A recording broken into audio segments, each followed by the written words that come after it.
Welcome, my name is Kai Davies. I'm with the Institute of Optics at the University of Rochester, and I'm here to talk about the MS program at the Institute of Optics. First, I want to talk a little bit about what is optics. Put shortly, it's the study of light. Optics has strong ties to physics and to engineering, and it touches on a wide range of fields. And as such, our optics MS students come from a wide range of backgrounds, from physics to electrical engineering to mechanical engineering. We have students from data science to even photography. So when we talk about optics, that includes things like imaging, classic imaging, like microscopy, things like polarization, things like astronomic imaging, like space imaging with the James Webb Telescope, things like LIDAR or aeronautical imaging, things like LIDAR like self-driving cars, things like photonics or optical communications, things like AR, VR, augmented reality, virtual reality, displays and advanced lenses and advanced optical displays.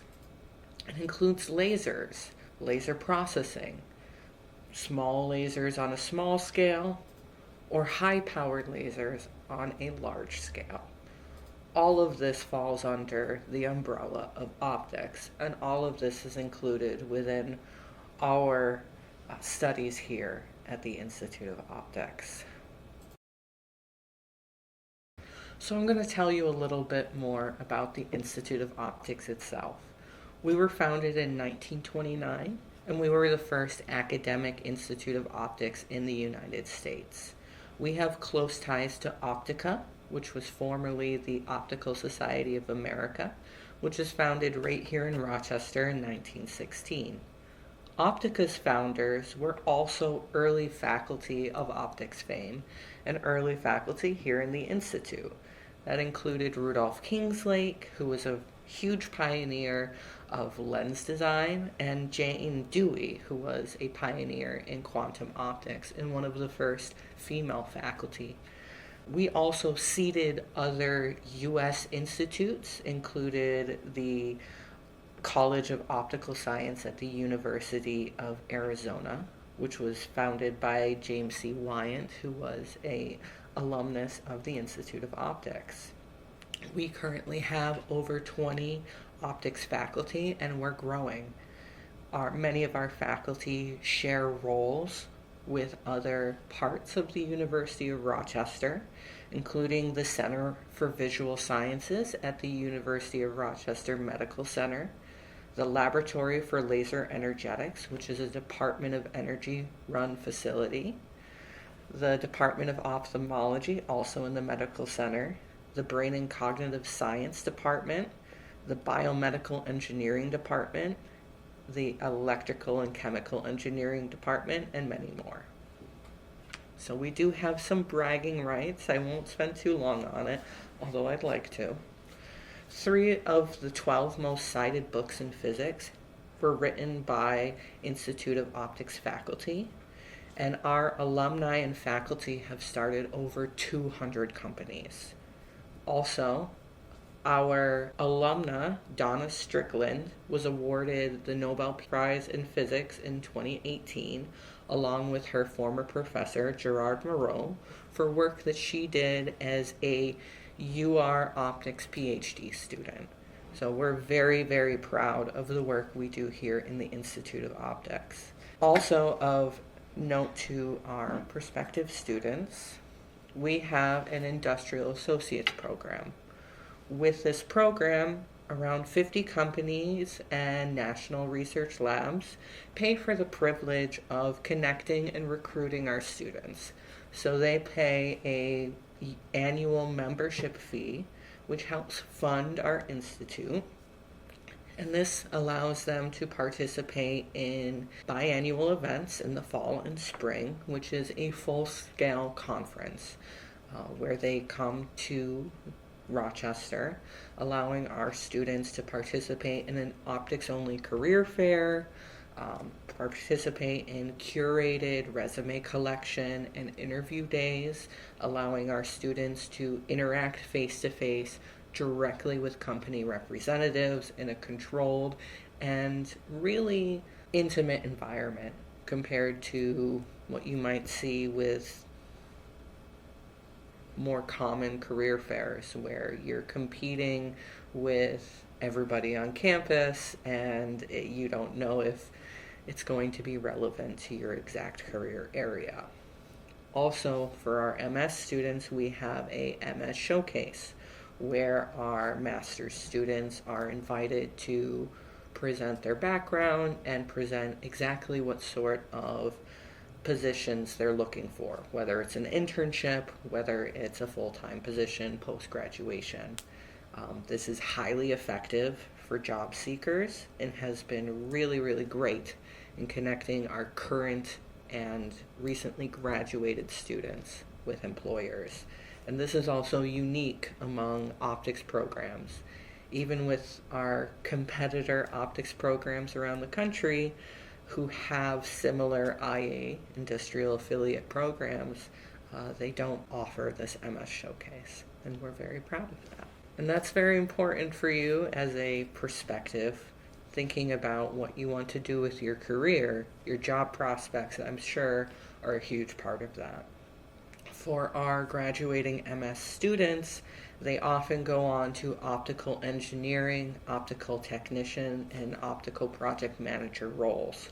Around 50% of our students go to industry positions. Many of them go to Meta, Amazon, Samsung, Sony, and many more in optics companies and optics related, but not specifically optics companies. Some go to research labs. And some stop with a master's degree, but some do proceed on to a PhD. And whether you plan to stop your academic career with a master's or proceed on to a PhD, you'll receive advising here in the Institute of Optics to help you navigate that career. To give you an idea, our alumni typically receive between $75,000 and $125,000 as a starting pay, depending on where their first employment is upon graduation. To give a more concrete example, for a company local to Rochester, comparing the offer a student received with just a bachelor's degree compared to an offer they received after completing their MS in optics, there is always going to be more demand for highly skilled optical employees than there are qualified employees available to fill those roles. Okay, now that I told you why you should want an optics degree, let me tell you a little bit about what the optics MS actually looks like here at the Institute of Optics. So for the optics MS, you'll be completing coursework and then also a final requirement. But the optics MS has two main tracks, so let's get into that. So no matter which track you take, you'll be completing some coursework and then a final requirement. That coursework is intended to set a solid foundation in optics, and that includes some core coursework. The core coursework is 3 courses plus a optics laboratory course, which is your 4th course. So those 4 core courses are also matched with a final requirement. Depending on the track you take, that is either research-based or course-based. So let's separate out those tracks and explain a little bit more.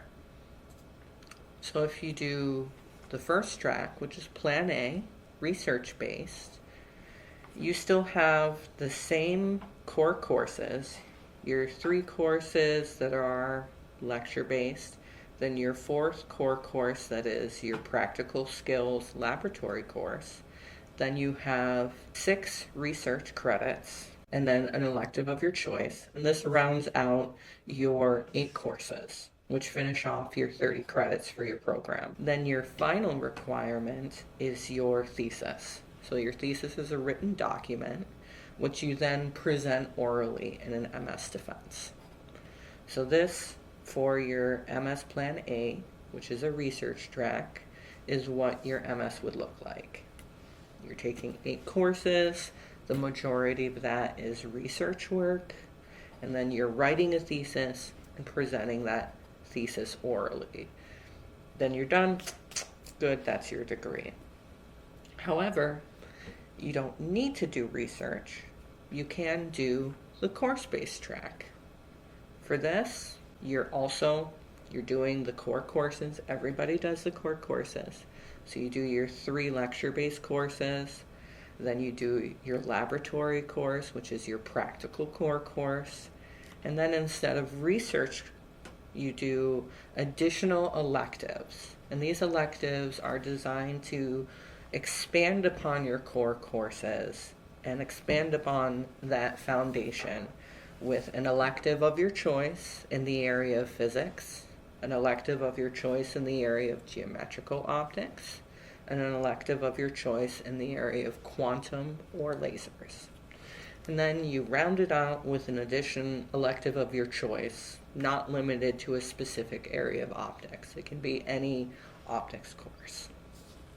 So finally, instead of a thesis, because you're not doing research, you write an MS essay, which is based on a literature review.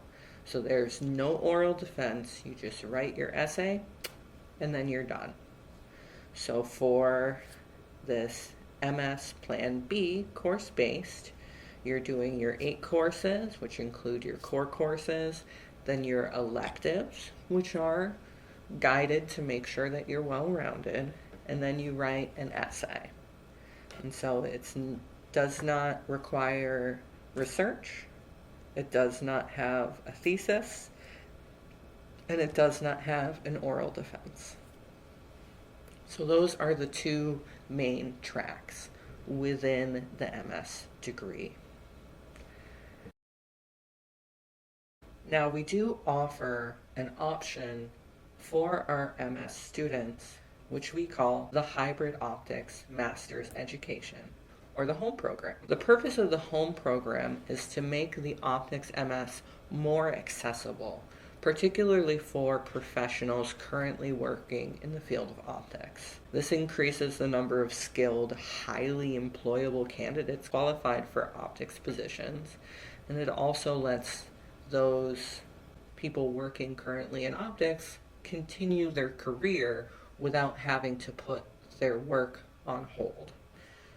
So this is designed to let people working full-time go back for a graduate degree. So the focus of the HOME is to maintain the rigor and the integrity of the optics MS degree while maximizing the flexibility of the program so that it meets students' needs, so that students can work and live and have families and live a full life while still completing a degree. The HOME program and our MS program truly is engineering and applications focused, and it's designed to ready students for positions in industry upon graduation.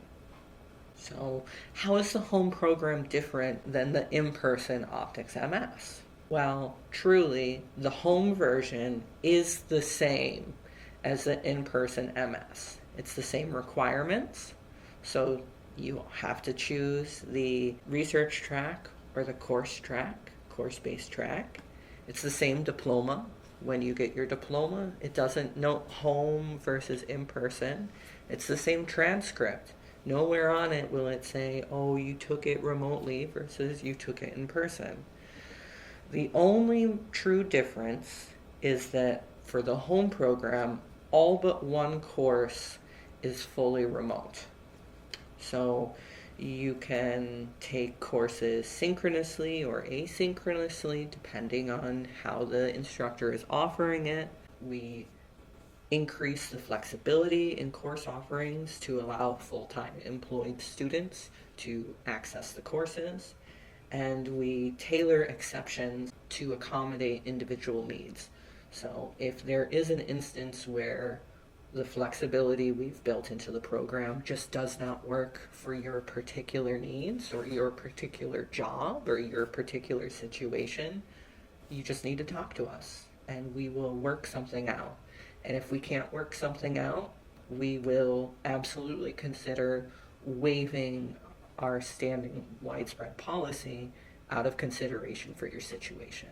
You may be asking yourself, but Kai, you have this optics laboratory requirement. How can you have a practical skills required for this remote program? Well, that's why we're the hybrid optics master's education. So for our optics laboratory requirement, which is still in person, we have various options. Essentially, there are 5 different options for completing the optics lab requirement. There's the OG. We have the original version, which is a semester-long in-person, originally designed for our in-person full-time master's program. But we also have a summer version, which is 3 weeks long, typically in June.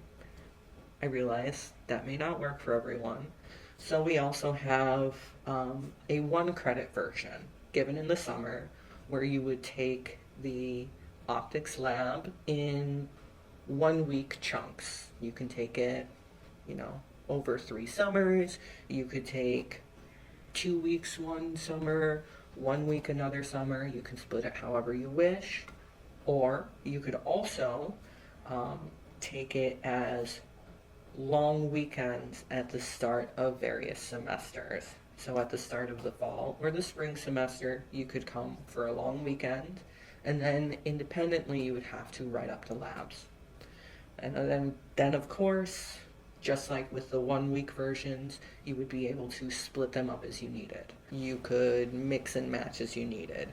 You can do a spring semester and then finish off with 2 summer weeks, things like that. You can change and do things as you wish. So that's where the 5 options come in.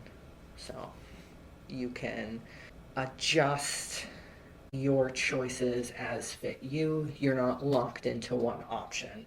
So if you decide to do a 1 week in summer, you're not locked into doing the summer option. And also, when you are signing up for these, you are not just signing up on a website. You will actually be communicating with the instructor. The instructor will talk with you about when you'll be available in the summer. So if your availability is maybe a little limited, there's a possibility that the actual dates of the program will be adjusted for your needs. The class sizes for our, especially the summer and the semester start sessions of our optics lab courses are very small, intentionally kept small, so that we can match these courses to our home students' needs. So we are really trying to tailor this to our students. So, what does a student need to join the home program? Well, you need a background in a STEM field with some familiarity with electricity and magnetism, calculus, and linear algebra. For the home program in particular, you absolutely need reliable internet access. You need to have your own computer capable of running software like Code 5 or Synopsys. Just keep in mind, if you use a Mac, it can be difficult getting that to run programs like Code 5, although it looks like PCs and Linux run those just fine. For the home program as well, you also need to have the ability to travel to Rochester, New York 3 times for at least a long weekend, or some means of accessing extensive lab experience. So I have some notes for international students.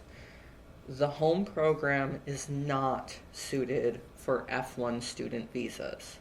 Students with F1 student visas must take no more than 1 remote course per semester and must maintain full-time student status. So, full-time students may be part-time or take a full-time course load of remote courses as a home student, but they would not be able to live in the U.S. on an F1 visa sponsored by the home program.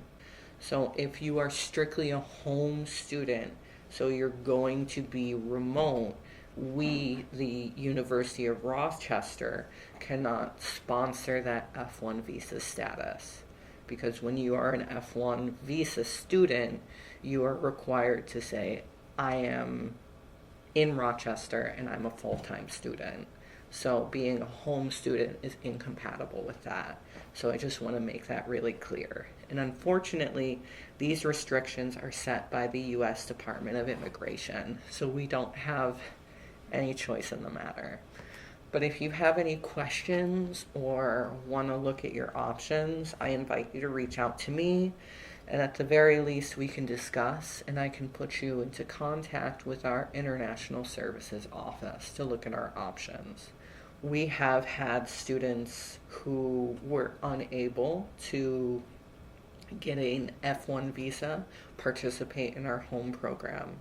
It just took some more planning and some individual logistics to make the lab portion happen and to work out the specific details. So don't think that that's a red flag, must stop, but it just took some more thinking and planning and logistics. So, the graduate admissions process.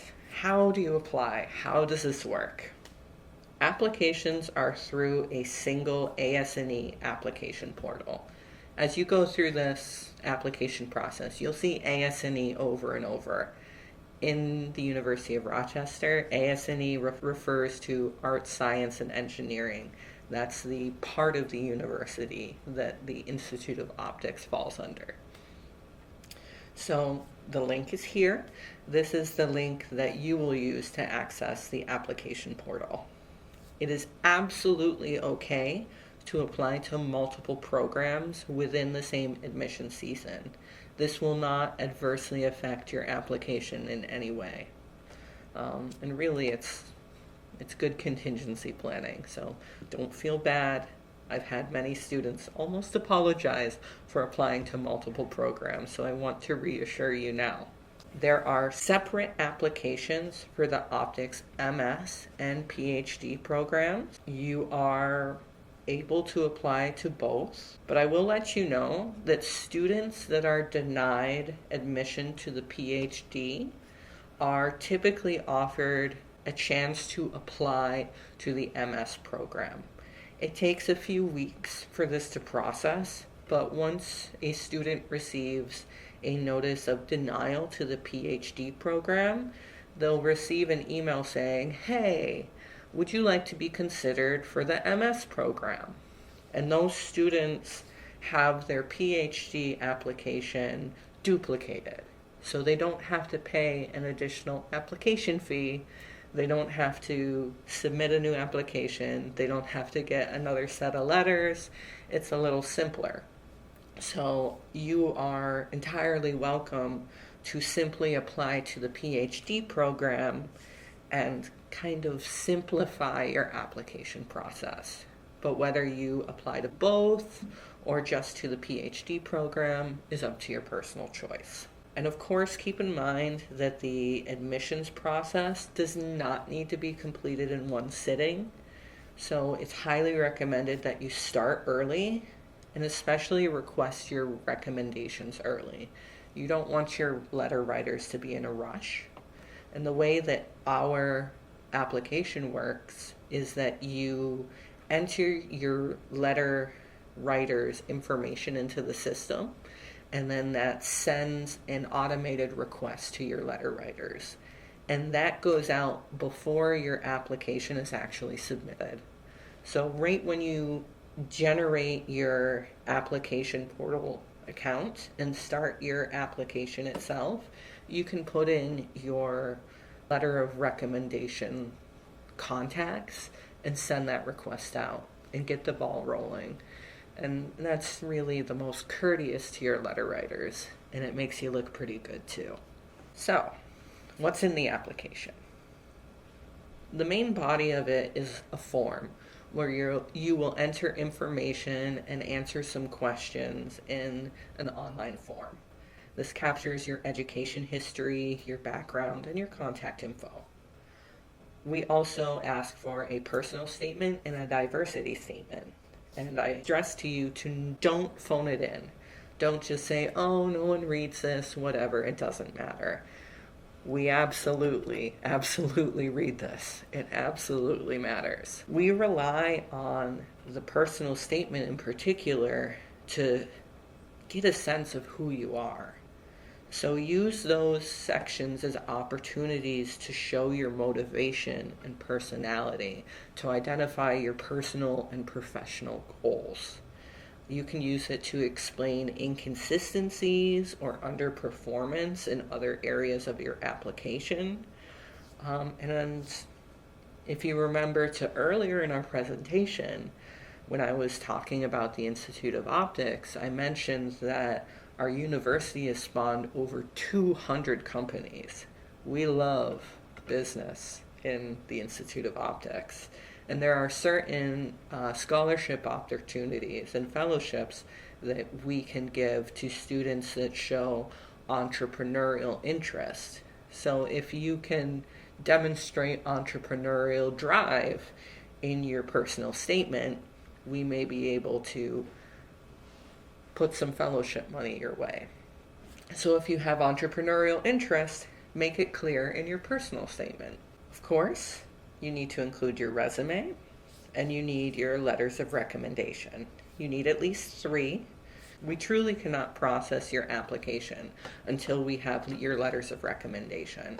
So even if you submit your application, if you don't have your letters of recommendation, your application's not going to go anywhere. You can submit requests for letters of recommendation in addition to 3. Even if you submit 20 contacts for letters of recommendation, as soon as you have 3, we can begin review. So it's okay if you've requested 6 letters of recommendation and only 3 came in. That's not going to hold you back. So I mentioned a little bit before, but I'll repeat again. With the way our system works, you will enter the contact information for your letter writers. You will not directly handle the letters, well, the PDFs of your recommendation letters. You cannot at any point directly transmit your letters, either by sending them to someone in the department or by uploading them to the portal. If there's some issue where the letter writers need assistance, please contact me, contact someone in the department, and we will reach out to your letter writer directly. All right. And it is recommended, when possible, to include a recommender for the main experiences on your resume. However, if you don't have a recommender for each experience, that's all right. Especially if you have a lot of different work experiences and internships, that's okay. We don't expect you to have 7 recommendation letters. We're looking for 3. Of course, faculty that you work with have a greater impact than faculty that you've only interacted with at an instructor level. You need to include your transcript.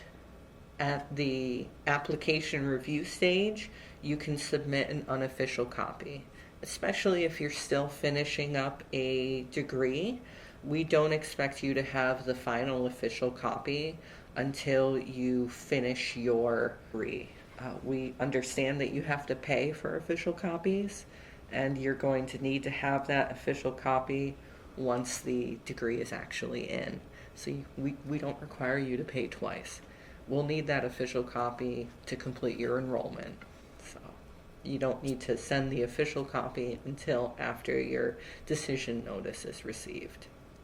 Keep in mind, our minimum GPA requirement is 3.0. However, if you have below a 3.0, we will still review and genuinely consider your application, because every candidate is more than just the numbers on a page. And we have had very successful very outstanding candidates who entered the program with below a 3.0. We gladly accept GRE scores, whether it's the general GRE or the GRE subject in physics. However, they are not required. We do require English proficiency scores, whether it's the TOEFL or the IELTS. We also accept Duolingo, which is a much cheaper option. However, it is waived for students that are from English-speaking countries or complete a 4-year program in those English-speaking countries. We also accept other documents, and this is up to your choice. So if you have a writing sample, a paper, additional certificates, anything you feel would be beneficial for the committee to see, you're welcome to include that. So, for our master's program, we have 2 main times of the year that you can start the program. Most of our students start the program in the fall. However, if you are starting as a part-time student, you have the option to start in the spring. If you are starting as a full-time student and want to start in the spring, you will need previous approval and you should reach out to me. However, if you're part-time, you can absolutely start in the spring. The deadline for spring program starts is always November 15th of the previous year. Now for fall program starts, that can be part-time, that can be full-time, and those priority deadlines are November 15th of the previous year, then February 1st, April 15th, and June 1st. So for the 2025 admission cycle, for a spring 2025, so starting really in January of 2025, you would need to apply by November 15th, 2024. For a fall 2025, so starting at the end of August in 2025, you would be able to apply for a decision in a timely fashion by November 15th, February 1st, April 15th, or June 1st. So keep in mind, our applications do close between June 1st and around September 15th. Our application cycle closes out so we can basically start over for the year. You can expect our applications to open up again by mid-September. So really by September 15th, you'll be able to open up our application portal and start your applications up for our 2025 admissions cycle. Now, once you do apply and everything goes through, the application happens, you will receive a decision notice to let you know whether you've been admitted, waitlisted, or denied. That decision notice comes through an email from our decision portal directing you to log in and look at the decision notice itself. Ideally, you would be admitted and receive an offer letter. The offer letter will note the program, the start date, and any financial award. For our master's program, that financial award would include a tuition discount and potentially a fellowship stipend. Our fellowships are evaluated and awarded as part of the admissions process. There's no separate application needed. You are automatically considered for both tuition discounts and fellowships as part of the application. For our master's students, we have an average tuition discount of right around 35%, with a maximum tuition discount of 50%. So, best of luck. I look forward to seeing a lot of 50% tuition discounts among our applicant pool. So, of course, if you have questions, want more info, want assistance, I am at your disposal. I am the graduate program coordinator. I am the first point of contact from recruitment to commencement. So I am available at the contact information here. Of course, if you go to the Institute of Optics website, we have additional details and links, and you will also find my contact information there. I've also prepared a few frequently asked questions for you. Just some things I've come across a few times anticipating some of your questions. So this one I see a lot. Do I still really need to provide proof of English proficiency, such as the TOEFL or the IELTS? Well, it depends. So, we waive the requirement for citizens of various countries, English-speaking countries, including the US, Australia, but specifically the Commonwealth, Caribbean nations, Ghana, Kenya, Liberia, Nigeria, Singapore, Uganda, and the Virgin Islands. Also, if you completed at least 3 years of study in one of those countries. So unfortunately, if you only completed like a few semesters or an internship or a 2-year degree in one of those countries, that does not qualify and will still need proof of English proficiency. If you are unable to take one of those standardized tests, we do accept Duolingo, which is much less expensive and has an online version that is much more accessible.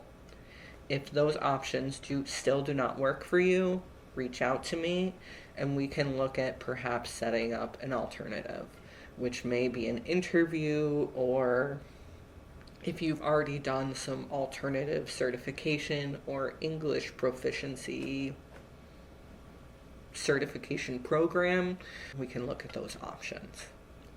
At the Institute of Optics, we understand that not every situation works for every individual, so at the very least, we'll talk to you and see if we can find a compromise between our standing policies and your situation. So let's talk. Are application fee waivers available? Yes.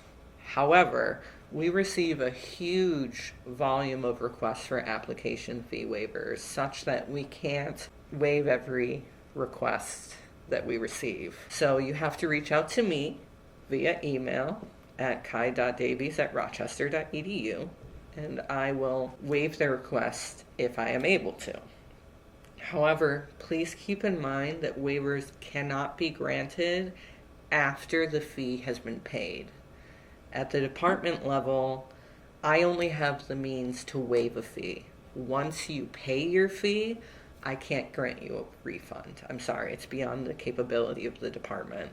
So I can only waive, I cannot refund. Keep that in mind. How much is the MS program? That is a very good question. And so, as the tuition tends to shift from year to year, I'm going to direct you to the Bursar website, but I'm going to explain a few things about what charges apply to our MS students. So, if you're coming from an undergraduate program, this is going to be a little bit different now that you're in grad school. The MS program and most graduate programs, in my experience, are billed based on registration. You're not billed based on it's now this semester and you pay this fee. So when you register, you will be charged based on the number of credit hours. So for 2024-2025, the credit hours is $1,970 per credit. So based on how many credit hours you've registered for, you will be charged that amount per credit. So please use the link below to see what the current credit charge is at the time that you're viewing this presentation.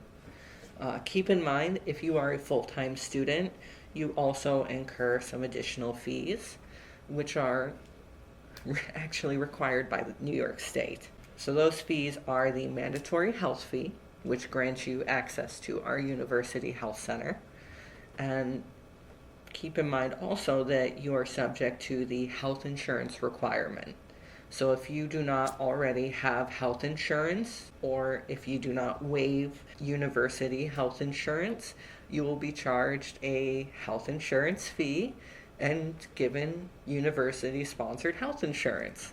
So those fees are also available on the Bursar website. Just a final thing, students have to maintain their enrollment, so you have to be registered continuously until you graduate. So once you complete your credits, you don't have anything to register for, but you may need to still be a student while you're finishing your essay or your thesis. So there are certain placeholders that you can register for, and those incur a continuing enrollment fee, which works out to be about half of what tuition is per credit. However, I don't want you to be surprised by that, so keep that in mind for down the road. And again, that continuing enrollment fee is available on the website listed below. So my estimate for the average student who is full-time and completing their program, including one semester of continuing enrollment fee, and not taking into account any tuition discount, is that the MS program costs around just shy of $60,000. So it's not cheap, but it goes a long way to putting your career on a fast track. Is my background suited to the optics program? So we have a wide range of backgrounds among our students, and only a small number come from a specifically optics bachelor's in science or bachelor's in engineering. And we do have some bachelor's of arts students as well. Physics and engineering are the most common, but we do have some data science and mathematics, and we've even had photography students succeed in our programs. The most important thing is that you have enough mathematics and physics to have an understanding of electricity and magnetism, enough understanding of light coming into the program. So if you're not sure, or if you have some lingering doubts, you can always contact us, send me a transcript, and I can connect you with some of our faculty. They can evaluate your qualifications pre-application to give you an idea of where you stand, to give you some feedback and some insight so that you get an idea of what preparation you may need, where you may need to shore up your education. And this is both in terms of improving your application and also just preparing as a prospective student. We at the Institute of Optics are very excited. We're growing.